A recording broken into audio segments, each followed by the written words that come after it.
Alors, on entre dans le vif du sujet et on va commencer par le premier conseil qui est de choisir son combat. On a un principe qui est hyper important quand on veut changer le monde et avoir un impact, c'est que pour gagner, il faut avoir un seul objectif spécifique et concret. Qu'est-ce que ça veut dire? On va vous faire un petit quiz pour voir si vous voyez, on va illustrer ça par un petit quiz, on va voir si vous comprenez le principe. Julien, je te laisse mettre le quiz. La question que je vous pose, c'est, selon vous, quel est l'objectif le plus adapté pour mener une campagne avec succès? Tu arrives à faire le sondage, Julien, c'est bon? Ah, ça y est. Il est envoyé normalement. Ouais.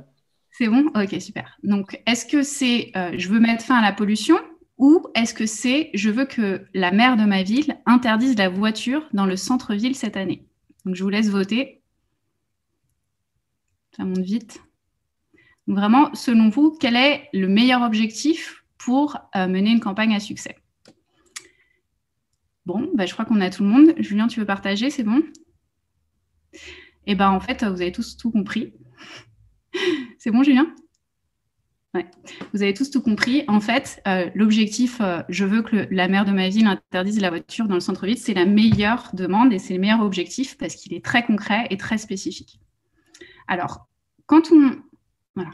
Je voulais vous donner un exemple très récent qui s'est passé, que vous avez peut-être vu dans les médias. Il y a ce boulanger qui s'appelle Stéphane Ravaclet, qui était dans une situation où son apprenti, qui s'appelle l'AFOD, était à risque de se faire expulser parce qu'il venait d'avoir 18 ans et donc il ne pouvait plus rester en France. Il avait ce qu'on appelle une obligation de quitter le territoire français parce qu'il n'était plus considéré comme mineur à protéger et donc il devait être expulsé bien qu'il travaille dans la boulangerie et que tout se passe bien. Et donc Stéphane a décidé de lancer une pétition.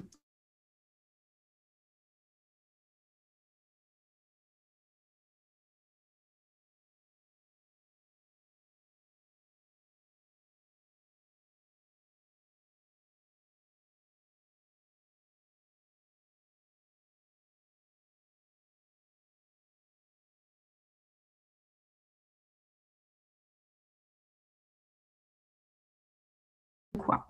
Elle est constituée de rochers, de pierres et de petits cailloux. Alors oui, je sais, c'est pas aussi schématique, mais c'est juste l'idée. Quand on mène une campagne, il faut réfléchir à ça. C'est quoi la montagne que j'essaye de faire tomber? Et du coup, quel est le rocher, la pierre ou le caillou que je vais pouvoir faire bouger? Je vais vous donner un exemple très concret. Stéphane et Corinne ont perdu leur fille Eva d'un cancer du tronc cérébral. En fait, quand ils ont perdu leur fille, la première chose qu'ils se sont dit, c'est qu'on ne veut plus jamais qu'un autre enfant meure du cancer. Et donc, ils ont réfléchi à comment s'y prendre pour que plus aucun enfant ne meure du cancer. Ils auraient pu lancer une grande pétition pour que plus aucun enfant ne meure du cancer adressée au président de la République. Mais est-ce qu'ils auraient vraiment atteint un objectif? Est-ce qu'ils auraient réussi à faire changer les choses? Ça aurait été très compliqué. Et surtout, c'était tellement peu spécifique que le président aurait pu être libre de choisir comment résoudre. Et parfois, on sait que nos politiques ne sont pas toujours les plus efficaces pour trouver des solutions aux problèmes qu'on rencontre. Du coup, ils ont utilisé la métaphore de la montagne, Stéphane et Corinne. Ils se sont dit, pour que les enfants ne meurent plus du cancer, qui est notre montagne, cette montagne qu'on essaie de faire tomber, il faut que des traitements soient trouvés. Et pour que des traitements soient trouvés, il faut que de la recherche soit menée. Et pour que de la recherche soit menée, il faut qu'elle soit financée. Donc, ils ont vraiment réfléchi à quelle était la première étape pour arriver à faire tomber cette montagne. Et c'est pour ça qu'ils ont lancé une pétition qui demandait la création d'un financement public dédié à la recherche sur les cancers pédiatriques. Et ils ont obtenu quelque chose, puisque justement, très récemment, ils ont annoncé, après des mois et des mois de campagne, qu'ils ont obtenu 5 millions d'euros d'investissement dans la recherche. Alors bien sûr, pour l'instant, ce n'est pas assez pour eux. Mais ce qui est intéressant, c'est que comme ils étaient très spécifiques sur leurs demandes, ils ont pu vraiment faire avancer les choses et surtout être particulièrement convaincant auprès des responsables politiques auxquels ils s'adressaient.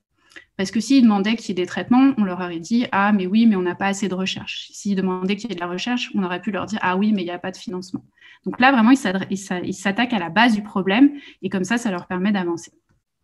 Donc vraiment, c'est le principe que j'aimerais que vous gardiez en tête pour ce premier conseil, c'est que vous devez pouvoir résumer en une phrase très spécifique votre objectif. Et comme dit l'expression, ce qui se comprend bien s'annonce clairement. Donc, si vous avez du mal à dire en une phrase quel est votre objectif, c'est peut-être qu'il n'est pas assez spécifique et surtout assez précis.